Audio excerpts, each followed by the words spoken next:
चलिए मेहमानों से आपको रूबरू करा देते हैं। सर्वेश मिश्रा हैं, प्रवक्ता हैं आम आदमी पार्टी से। सर्वेश जी बहुत स्वागत आपका। शुभेंदु शेखर अवस्थी जी हैं, प्रवक्ता भारतीय जनता पार्टी से। शुभेंदु जी आपका बहुत स्वागत है।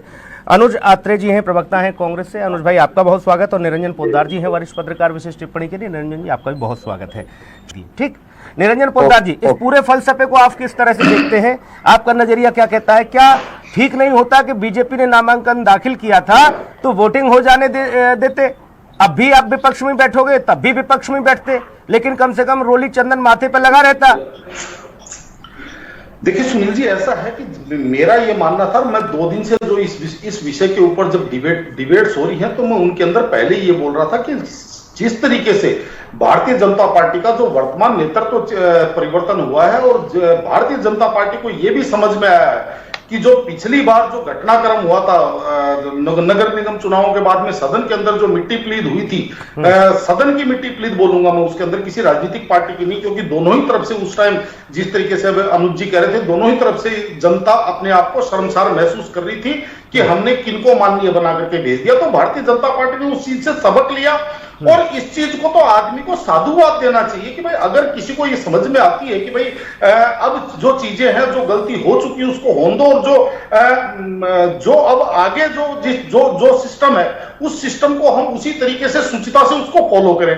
लेकिन जैसे एलजी साहब ने मुकेश गोयल जी के ऊपर मोहर लगाई पीठासीन अधिकारी के रूप में, और आज जिस तरीके से भारतीय जनता पार्टी ने अपना नामांकन वापस लिया, देखिए सुनील जी, इसके अंदर एक परिवर्तन और एक फर्क और होता है कि अगर भारतीय जनता पार्टी चुनाव में जाती तो निश्चित रूप से वहां पे फिर खींचतान और वहां पे एक माहौल बिल्कुल अलग होता, और ये भारतीय जनता पार्टी को स्पष्ट दिखाई दे रहा होगा कि भाई नंबर्स उनके पास नहीं है, चुनाव उनके पक्ष में नहीं आएगा।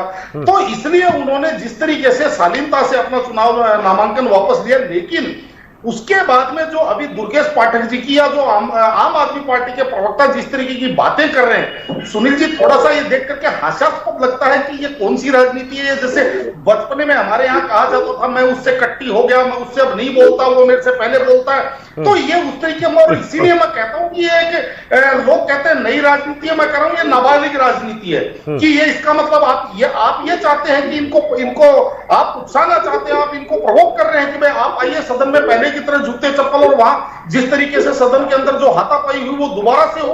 अरे भाई सीधी सी बात, अब सदन की मर्यादा, अब आगे का जो सुचारू रूप से हम ये डिलीवर करते हैं वो डिलीवर करते हैं।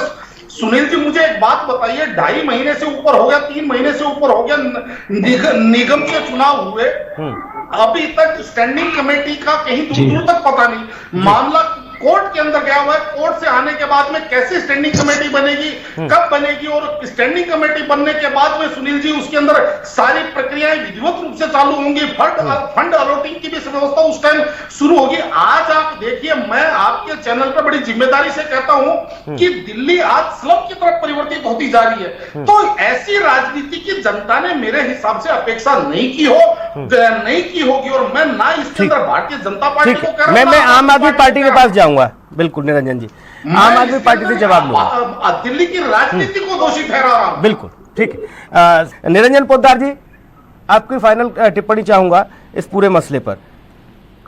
देखिए सुनील जी, ऐसा है कि अपने अपनी सोच और अपने अपने विचार होते हैं। मैं एक उदाहरण देना चाहता हूं। सन 2004 के अंदर जब वाजपेयी जी बहुमत से दूर हो गए थे, तो उस टाइम प्रमोद महाजन जी अपने लैपटॉप के अंदर पूरा गुणा भाग लेकर के गए थे और वाजपेयी जी से जाकर के मिले और उनको समझाया कि हम अभी भी सत्ता प्राप्त कर सकते हैं, लेकिन वाजपेयी जी ने ऐसी सत्ता को मना कर दिया। तो यहाँ पे 2 सोच हुई, एक प्रमोद महाजन जी की सोच और एक वाजपेयी जी की सोच। तो जो पिछली बार घटनाक्रम घटा उसके अंदर मुझे लगता है कि भारतीय जनता पार्टी की जो नीति नियमता थे, वो सोच प्रमोद महाजन जी वाली उनकी सोच थी कि हारने के बाद में भी हमें सरकार बनानी है।